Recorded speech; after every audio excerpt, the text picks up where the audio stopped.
permulaan sampai akhir ibadah kita ini jadilah kiranya di dalam nama Allah Bapa dan Yesus Kristus dan Anaknya yang tunggal dan Roh Kudus. Salam kepada kamu sekalian, Tuhan Yesus menyertai kamu. Dan menyertai juga. Silakan duduk. Kita akan membaca Mazmur 31 ayat yang pertama sampai ayat yang ke-9. Mazmur 31 ayat yang pertama sampai ayat yang ke-39. Ayat yang pertama sampai ayat yang ke-9.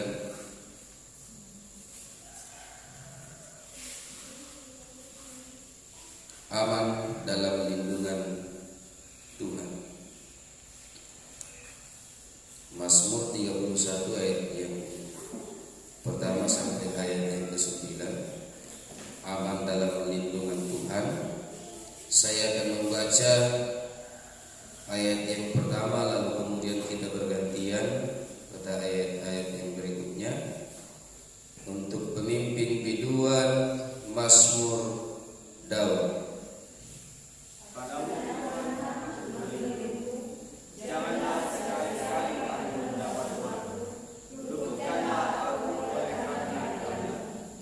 Sentingkanlah telingamu kepadaku, bersegeralah melepaskan aku. Jadilah bagiku gunung batu tempat perlindungan, kubu pertahanan untuk menyelamatkan aku. Sebab Engkau bukit batuku dan pertahananku, dan oleh karena namamu Engkau akan tuntun dan membimbing aku. Engkau akan mengeluarkan aku dari jaring yang dipasang orang terhadap aku, sebab Engkaulah tempat perlindunganku. Dalam tanganmu serahkan nyawaku, Engkau membebaskan aku dari tangan Allah yang setia. Engkau benci kepada orang-orang yang memuja berhala yang sia-sia, tetapi aku percaya kepada Tuhan.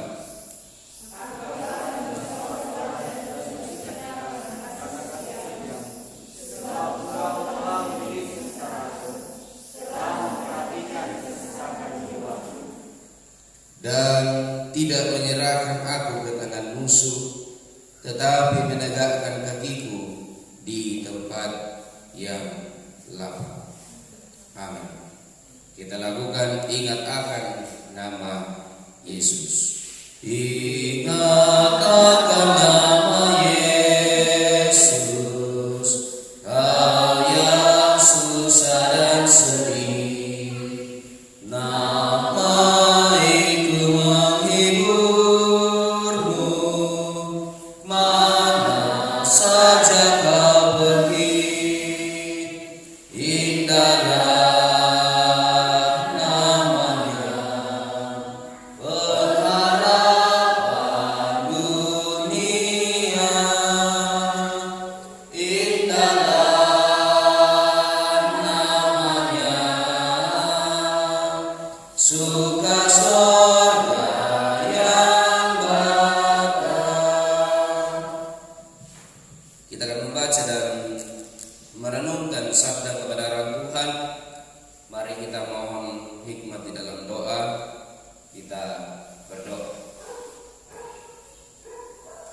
Ya Tuhan Allah kami yang bertahta di dalam kerajaan surga, kepadamu kami sungguh bersyukur oleh karena perlindungan Tuhan, oleh karena kasih setia Tuhan.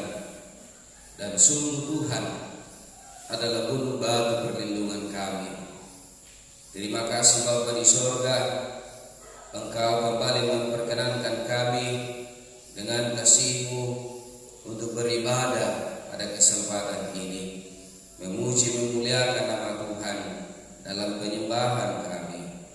Terima kasih Bapa di surga, terima kasih Yesus. Kami sungguh rindu untuk bersekutu dengan Tuhan, untuk tetap dekat dengan Tuhan. Kami rindu untuk sapaan kasih karunia Tuhan. Kami akan membaca dan merenungkan sabda Tuhan. Kuasai kami dengan hikmat Roh Kudus Tuhan, sehingga firman kebenaran Tuhan yang akan kami baca dan kami renungkan boleh memberi pesan dan boleh kami nyatakan dalam kehidupan yang Tuhan tidak anugerahkan bagi kami. Tuhan, bersabdalah, kami siap mendengarkan firman kebenaran-Mu dalam Yesus Kristus. Haleluya. Amin. Bacaan kita yang pertama dari Kisah Para Rasul 7 ayat yang ke-54 sampai ayat yang ke-60. Kemudian bacaan yang kedua dari pertama Petrus 2 ayat yang pertama sampai ayat yang ke-10, dan kemudian Injil Yohanes pasal 14 ayat yang pertama sampai ayat yang 14. Bacaan yang pertama Kisah Para Rasul 7 ayat 54 sampai ayat yang ke-60.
sampai ayat yang ke-14.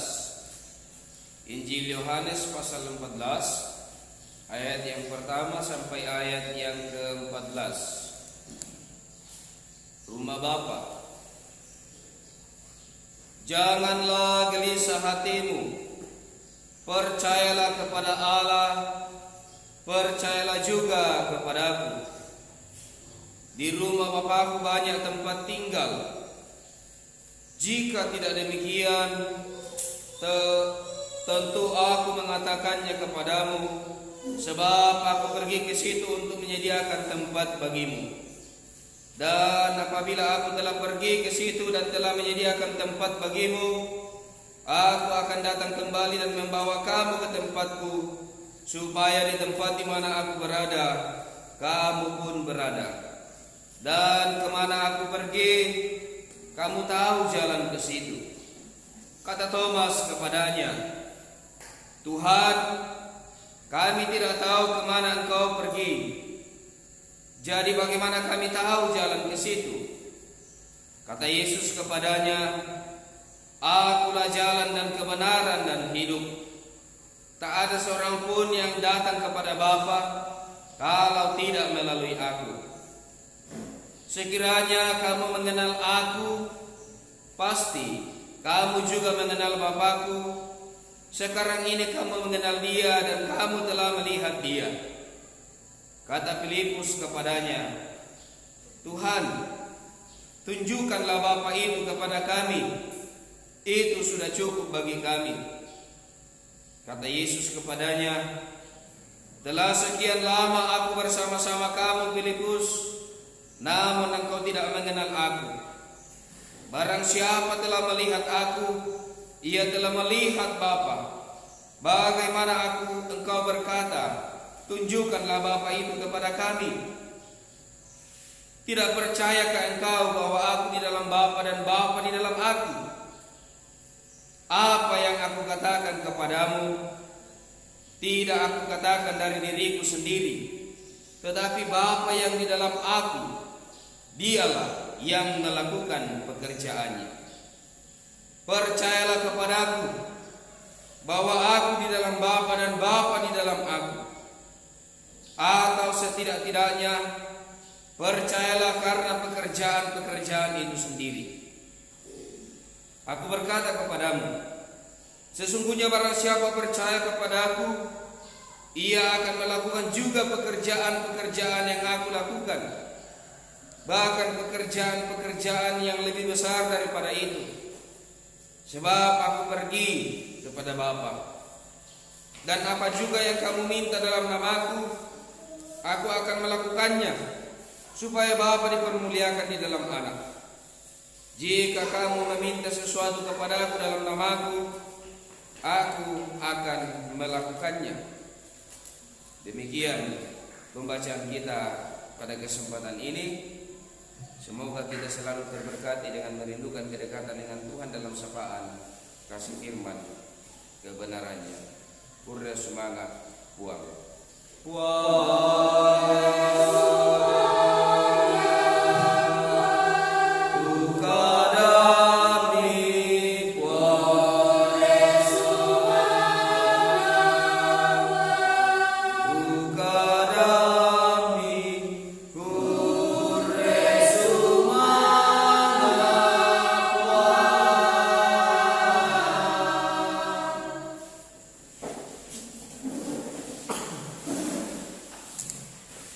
Shalom Bapak Ibu, jumpa kembali dalam ibadah ini di minggu ini, minggu kedua di bulan Mei, dari kurang lebih 2 bulan yang kita tidak beribadah di gereja ini. Tetapi dalam waktu-waktu yang tidak terisi dengan ibadah-ibadah minggu atau ibadah-ibadah keluarga, program rehat terus berjalan sekalipun dalam situasi atau suasana yang sederhana, tetapi semangat untuk menyatakan pelayanan itu tetap ada. Dan kemudian di kesempatan ini tadi saya mengatakan bahwa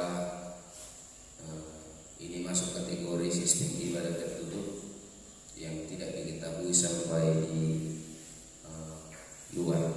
Makanya ada pengambilan gambar dan hanya untuk saya supaya tidak terupload atau tidak menjadi bahan perbincangan di luar. Kok di atas ibadah, ya, apalagi keadaan kita di sini biasa aneh dan unik, ya.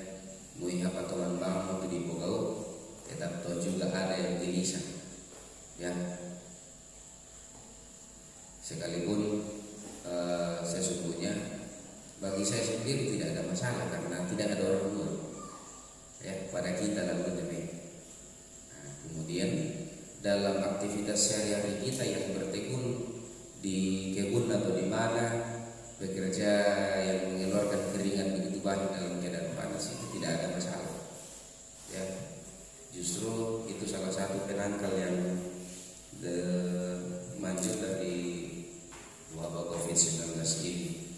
Dan kemudian ini adalah bagian kerinduan kita untuk bersekutu di dalam rumah Tuhan yang ada di tempat ini. Di kesempatan ini yang menjadi bahan perenungan kita atau tema perenungan kita adalah menjadi batu hidup. Menjadi batu hidup atau menjadi batu tua. Ketika saya membaca tema perenungan ini,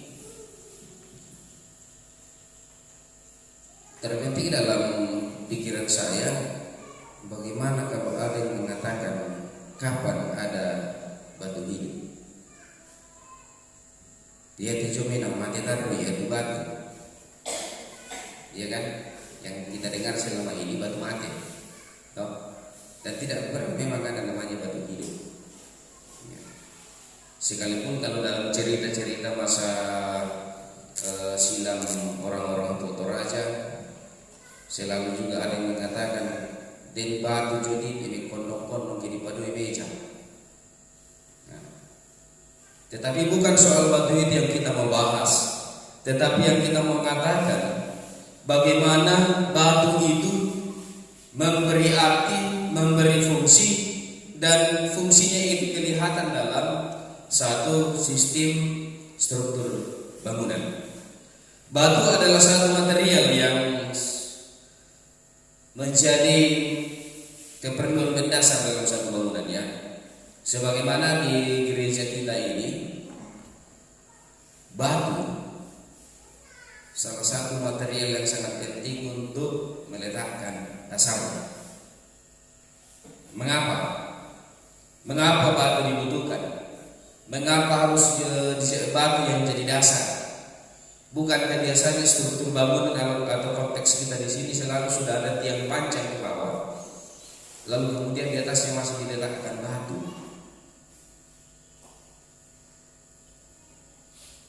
Supaya setiap bangunan itu kelihatan kuat, kokoh, dan tahan dari goncangan, tidak mengalami penurunan tanah. Lalu kemudian ketika satu bangunan didirikan di atas dasar yang kuat, yang tidak lain dasar yang kuat itu adalah batu, maka tentunya akan memberi dampak positif daripada mendirikan bangunan di atas dasar yang tidak kuat, di atas pasir. Ya kan, ada dalam firman Tuhan dua macam dasar. Lalu kemudian memakai perumpamaan orang yang mendirikan satu bangunan, satu di atas batu, satu di atas pasir. Apa yang dialami oleh orang yang membangun di atas pasir? Tidak tahan lama, tidak kokoh dan tidak kuat. Lalu kemudian kehidupan kita sebagai orang percaya, sekalipun kita sudah mengatakan bahwa saya orang yang percaya, saya orang Kristen, saya orang telah lama mengakui Yesus Kristus sebagai Tuhan dan Juru Selamat dalam kehidupan saya, tetapi hanya sebatas perkataan, sebatas ucapan. Sesungguhnya menjadi orang percaya, iman kita berdasarkan pada Yesus Kristus. Jadi dasar iman kita adalah Yesus Kristus. Dasar iman kita adalah Yesus Kristus, dan pengenalan tentang kebenaran iman, tentang kebenaran sejati itu di dalam firman Tuhan. Nah, konteks pertama Petrus pasal 2 pada kesempatan ini berbicara tentang bagaimana jemaat-jemaat yang pertama di Pontus, Galatia, Kapadokia, dan Asia Kecil, termasuk Britania. Di sini surat yang dikirimkan oleh Petrus merupakan sebuah masukan, merupakan sebuah kritikan kepada jemaat-jemaat yang ada pada saat itu, di mana iman mereka masih relatif atau masih seringkali terguncang, apalagi ketika menghadapi tantangan-tantangan di tengah-tengah kehidupan masyarakat sosial yang ada pada saat ini. Surat ini dituliskan kepada para pendatang. Kalau oleh Dr. Andrew Buchanan, ada bisa dicari di Facebooknya itu, Tobin Tiruran, ya. Dia selalu menuliskan di situ pendatang dan perantau, ya. Bukan mau mengatakan bagaimana, tetapi dalam kerendahan hatinya ia tetap membawa posisinya sebagai orang pendatang yang dipakai Tuhan untuk melayani di gereja Toraja, ya. Dia pendeta dari gereja Anglikan yang diperbantukan sebagai tenaga pengajar, juga layani gereja Toraja. Di sini dalam pertama Petrus pasal 2 ayat 1 sampai 10, tantangan yang dihadapi oleh orang-orang Kristen, orang-orang percaya saat ini, bukan hanya dari luar, bukan hanya dari luar saja, tetapi juga dari dalam. Karena itu surat pertama Petrus ini sekaligus menjadi kritik bagi orang-orang percaya. Nah, kalau lebih dalam lagi, konteks bacaan kita saat ini juga mengarah kepada konteks bangunan. Batu. Ada batu hidup, ada batu penjuru, lalu kemudian orang yang terpilih, imamat yang rajani. Tetapi konteks saat ini yang mau dijelaskan, siapa batu hidup itu menjadi batu hidup. Siapa batu-batu hidup? Mengarah kepada gereja pada zaman itu. Bagaimana Petrus menuliskan dalam suratnya supaya orang-orang percaya tergerak dalam kebangunan rumah rohani. Kebangunan rumah rohani. Jadi dua porsi, ya, dua persepsi. Satu bangunan gedung gereja, yang kedua bangunan rumah rohani. Ini beda. Kalau bangunan gereja ini adalah bangunan secara fisik, tapi bangunan rumah rohani seperti apa?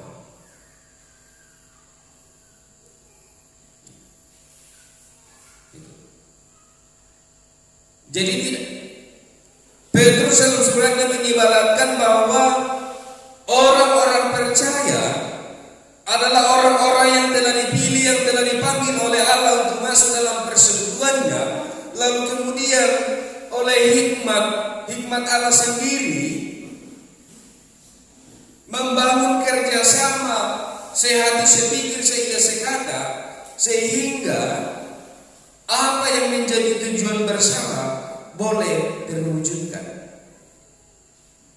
Rumah rohani setiap orang percaya yang mendasar di dalam Yesus Kristus pasti akan tergerak untuk membangun kerjasama sehingga pembangunan fisik rumah ibadah bisa terselesaikan.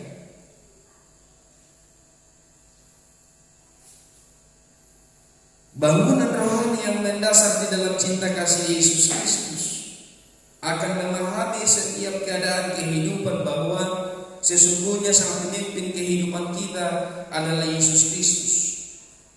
Sang penolong kehidupan kita adalah Yesus Kristus. Yang telah membebaskan kita, yang telah menebus kita adalah Yesus Kristus. Siapa batu-batu hidup?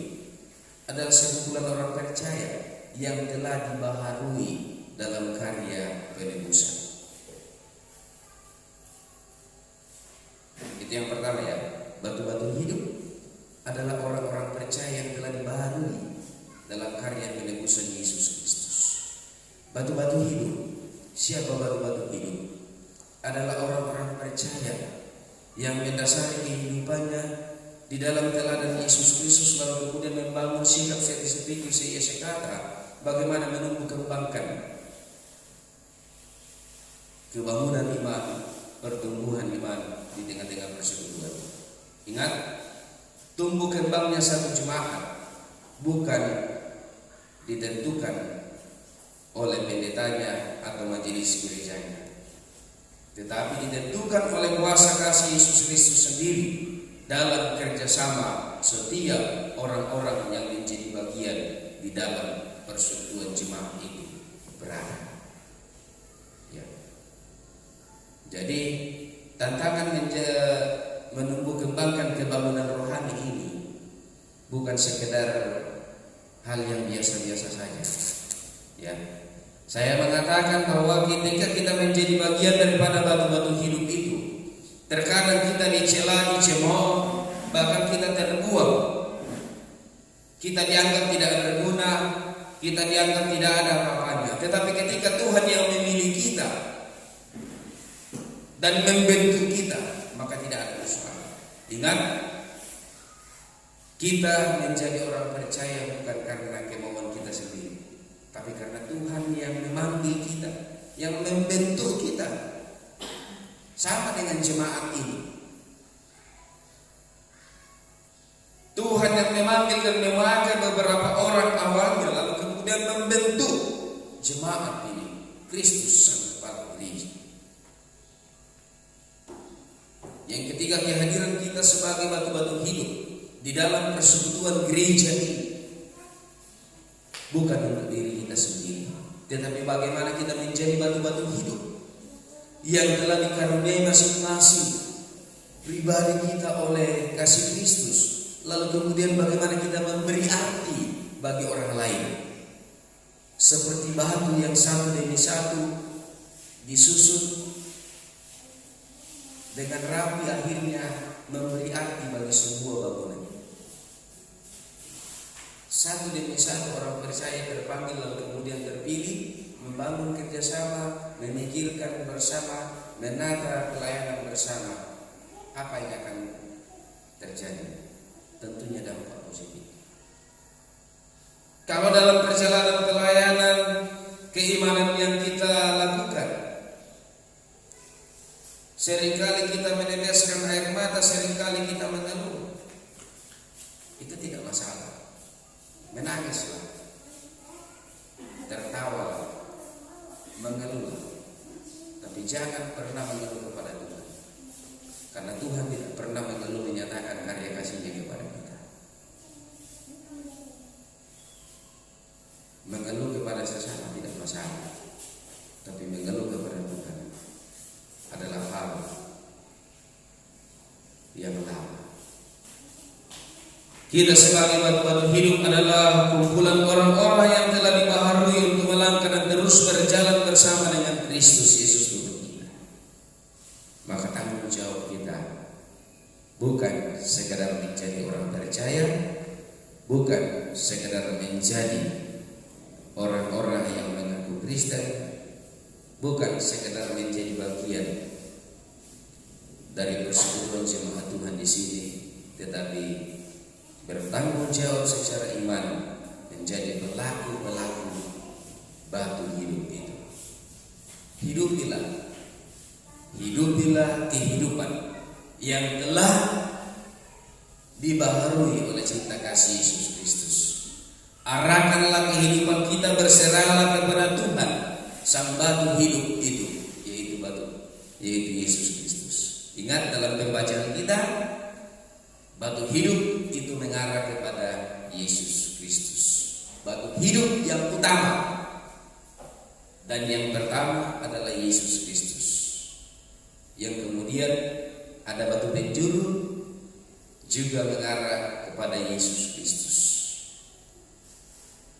Ia ditolak, ia berusaha dilenyapkan, tetapi kuasa Allah jauh melebihi keinginan itu, sehingga karya kasih-Nya memberi dampak kepada semua orang, termasuk kita yang ada sekarang. Baik, kita akan satu dalam doa syafaat.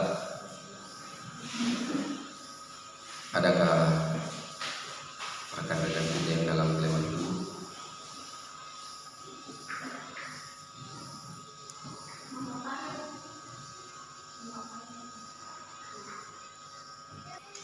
Mari kita satu dalam doa. Tuhan yang kami puji, yang kami muliakan di dalam Yesus Kristus, Sang Batu kehidupan bagi kami. Kembali kami menyatakan kesyukuran kami kepadamu oleh karena setia dan rahmat-Mu yang selalu ada dalam kehidupan kami. Terima kasih Tuhan, kami boleh datang kepadamu, kami boleh memuji memuliakan kebesaran-Mu, kami boleh membaca dan merenungkan sabda kebenaran. Bukanlah secara kebetulan, tetapi ini adalah kerinduan kami untuk datang dan tetap dekat kepada Tuhan. Inilah wujud kehidupan kami yang selalu mengandalkan Tuhan. Tuhan, terima kasih firman kebenaran-Mu menguatkan kami, bahwa sekalipun kami tidak berdaya, kami lemah, kami menjalani pola kehidupan yang lama,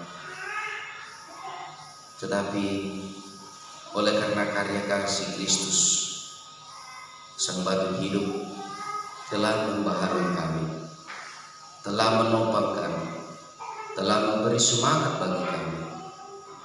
Terlebih Tuhan, di tengah-tengah suasana pandemi COVID-19 ini, Tuhan Sang Batu hidup di dalam kasih Kristus terus memberi semangat bagi kami untuk tidak berputus asa, tidak kehilangan harapan. Bahkan juga Tuhan mengajarkan kami bagaimana kami menjadi batu-batu hidup di tengah-tengah pergumulan yang kami hadapi, di tengah-tengah jemaat ini, di tengah-tengah lingkungan masyarakat. Kami selalu percaya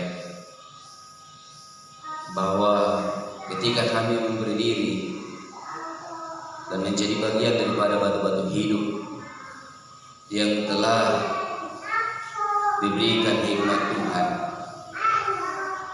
bagaimana kami memberi arti, menyatakan sukacita dan sejahtera pada orang lain.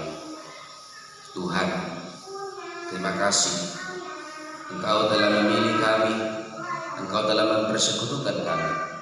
Ajarkan kami menghayati bahwa Engkaulah Sang Pemimpin kehidupan kami, Engkaulah Sang Gembala Agung yang sejati bagi kami, dan Engkaulah Batu hidup yang terus menjadi andalan kami, tempat kami mempercayakan seluruh kehidupan kami. Terima kasih Tuhan. Kami boleh bersyukur, kami boleh memberikan tanda ucapan syukur kami. Semoga boleh berdaya guna dalam setiap proses pelayanan yang kita dengan jemaat. Terima kasih Tuhan, Engkau telah memberkati seluruh jemaat Tuhan. Engkau memberkati yang kami boleh beribadah bersama-sama pada kesempatan ini. Engkau juga tetap berkati setiap pribadi kami, keluarga kami, dimanapun mereka berada. Berikan kami semua kesehatan, penguatan, kesabaran, ketenangan, dan Engkau terus mengajak kami untuk datang dan berserah kepada Tuhan. Engkau berkati anak-anak Tuhan yang dalam kelemahan tubuh, Mama Ali, Nenek Joko dalam masa tua. Engkau Tuhan yang topang mereka, berkati mereka, dalam upaya-upaya pemulihan yang dilakukan.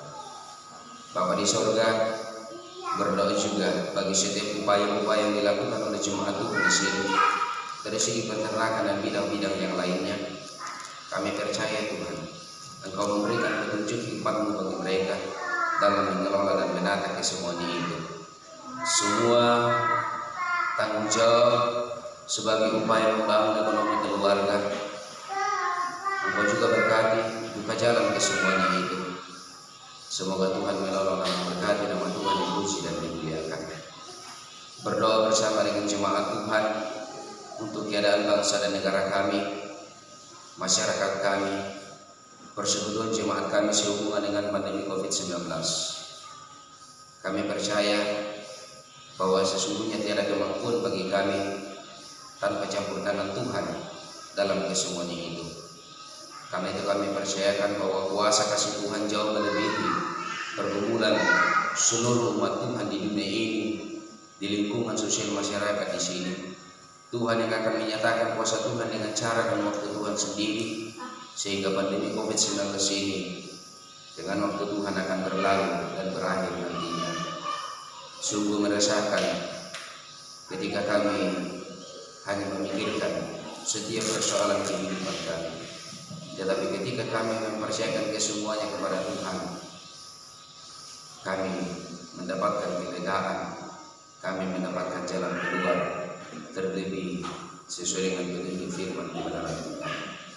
Berkati setiap anak-anak Tuhan yang Tuhan pakai sebagai gugus terdepan dalam setiap persoalan bangsa dan negara ini, pemerintah, aparat keamanan, aparat medis, dan seluruh anak-anak Tuhan yang memberi diri dalam semua ini.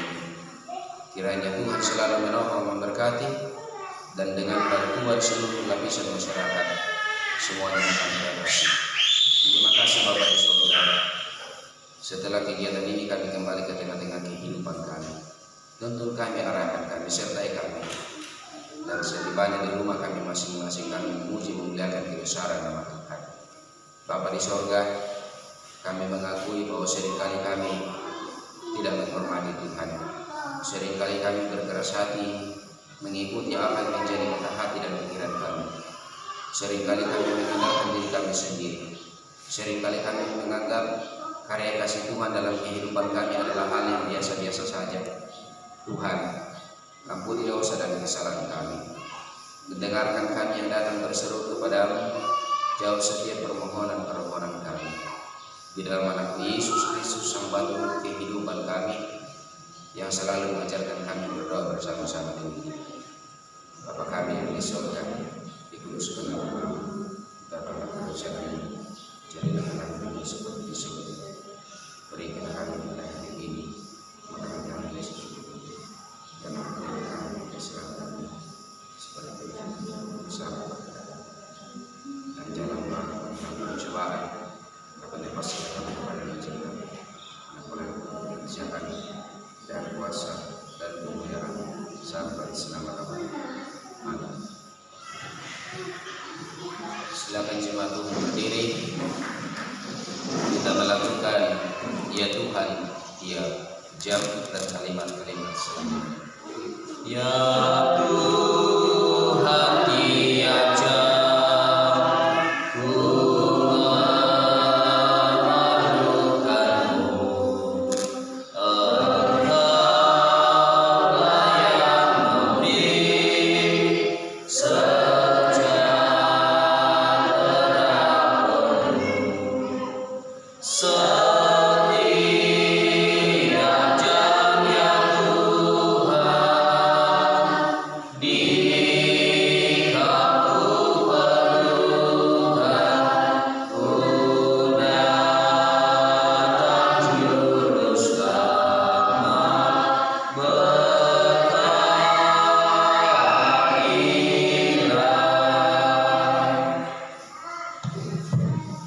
Pergilah ke tengah-tengah kehidupan kamu sekalian.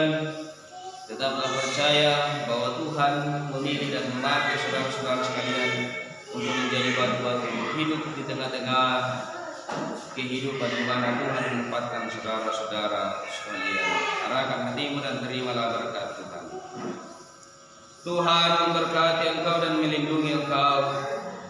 Tuhan menyinari engkau dengan wajah-Nya dan memberi engkau kasih karunia. Tuhan menghadapkan wajah-Nya kepadamu dan memberi engkau damai sejahtera.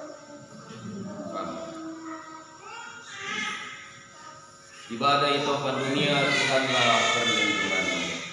Ibadah topan dunia, Tuhanlah perlindunganmu.